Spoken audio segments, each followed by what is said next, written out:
ଖରା ବେଳେ ଜମାରୁ ନିଦ ହେଉନଥିଲା। ବାଲକନିରେ ଏପଟ ସେପଟ ହଉ ହଉ ଭାବିଲି କ'ଣ ଗୋଟେ ଖଟା ମିଠା ଆଇଟମ୍ ଖାଇବାକୁ ଇଚ୍ଛା ହେଉଛି। ତ ମୁଁ ଯାଇକି ମୋ ଫ୍ରିଜ୍ ଦେଖିଲି ଫ୍ରିଜ୍ରେ କ'ଣ ଅଛି। ଆସିକି ଦେଖିଲାରୁ ଫ୍ରିଜ୍ରେ ଦହି ଥୁଆ ହେଇଥିଲା, ଯେଉଁଟାକି ମୋ ପତିଦେବ ଆଣିଥିଲେ। ତ ଚାଲ ମୁଁ ଭାବିଲି ଦହିରେ କ'ଣ ବନେଇବି। ତ ଦହିରେ ମୁଁ ଗୋଟେ ଖଟା ମିଠା ବାଲା ଲସି ବନେଇକି ଖରାବେଳେ ତାର ମଜା ନେବି।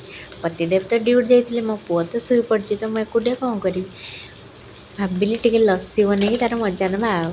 ତ ମୁଁ ଗୋଟେ ଗ୍ରାଇଣ୍ଡର ଜାରରେ ଦହି ପକାଇଦେଲି। ଆଉ ଦହିରେ କିଛି ଚିନି ପକାଇକି ଆଉ କିଛି ଆଇସ୍ ପକାଇକି ଗ୍ରାଇଣ୍ଡିଙ୍ଗ କରାଯାଏ, ଏଇଟା ସମସ୍ତେ ଜାଣିଛନ୍ତି।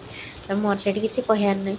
ତ ମୋର ଗୋଟେ କଥା କହିବାର ଅଛି, ଯେଉଁମାନେ ନୂଆ ଅଛନ୍ତି ମୋ ଚ୍ୟାନେଲରେ ସେମାନେ ମୋ ଚ୍ୟାନେଲକୁ ସବସ୍କ୍ରାଇବ୍ କରିଦିଅନ୍ତୁ, ଆଉ ବହୁତ ସାରା ଭଲ ପାଇବା ଦିଅନ୍ତୁ। ଏ ଦେଖନ୍ତୁ, ଆପଣଙ୍କ କହିବା ଭିତରେ ମୋ ଲସି ବି ଗ୍ରାଇଣ୍ଡିଙ୍ଗ ହେଇକି ଆସିଗଲା। ୱାଓ, ମୋ ଲସି ହେଇଯାଇଛି। ତ ଚାଲ ଏବେ ତାକୁ ଟିକେ ସଜେଇ ନେବା। ମୁଁ ନିଜେ ଖାଇବି ବୋଲି କ'ଣ ସଜେଇବିନି? ହଁ, ଟିକେ ସଜେଇକି ଖାଇଲେ ତାର ମଜା ଟିକେ ଅଧିକ ଆସିବ ନା। ତ ଦେଖନ୍ତୁ ମୁଁ କ'ଣ ରଖିଛି ଏଠି ସଜେଇବା ପାଇଁ। ନଡ଼ିଆ ରଖିଛି, ବାଦାମ କାଜୁ ବାଦାମ ରଖିଛି, ଆଲମଣ୍ଡ ରଖିଛି, ବୁନ୍ଦି ରଖିଛି, ମିଠା ରଖିଛି। ଆଉ ହଁ, କେଉଁମାନଙ୍କୁ ବୁନ୍ଦି ଆଉ ମିଠା ପକାଇକି ଲସିରେ ଖାଇବାକୁ ଭଲ ଲାଗେ କମେଣ୍ଟରେ ନିହାତି ଜଣେଇବେ। ତ ଚାଲ ଏବେ ମୋର ଆରେ ମୋ ଲସି କ'ଣ ପଡ଼ିଗଲାଣି। ତାକୁ ମୁଁ ସାଙ୍ଗେ ସାଙ୍ଗେ ଗୋଟେ ପ୍ଲେଟ୍ ଉପରେ ରଖିଦେଲି। ଆଉ ପ୍ଲେଟ୍ ଉପରେ ରଖିକି ସଜେଇଲି।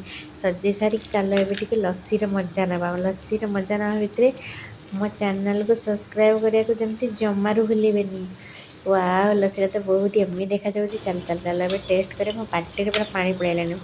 ଏବେ ମୁଁ ଲସିଟାକୁ ଟେଷ୍ଟ କଲି। ୱାଓ, କି ଟେଷ୍ଟି ହେଇଥିଲା, ବଢ଼ିଆ ସୁନ୍ଦର ଲାଗିଲା। ଖରାବେଳେ ତ ପୁରା ମଜା ହିଁ ଆସିଗଲା। ରହିଲି, ଜୟ ଜଗନ୍ନାଥ।